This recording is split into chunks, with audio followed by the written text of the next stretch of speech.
Mark. Please welcome Mark.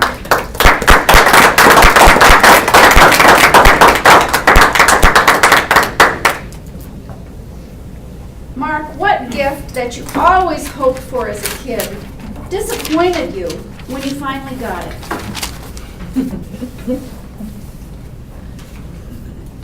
And I have how much time? This is going to be a challenge. Probably as a child, you're supposed to be grateful for everything. But I think as a child, I was probably more bratty and guilty of excessive avarice, because I'm sure I was fairly disappointed fairly often. I think either it was something I wasn't expecting and had no clue about, or of course clothes as a child didn't really impress me that much. I wasn't terribly fashion conscious, or probably still not. So the biggest disappointment I think would likely have been a tape recorder, which was something I really did want, and I was pretty thrilled to get it until I realized that it didn't operate without batteries.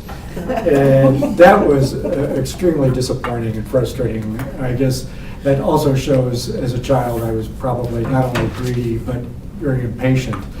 And as you mature and grow up, you kind of realize and look back on those moments and see how awful you might have actually been as a kid.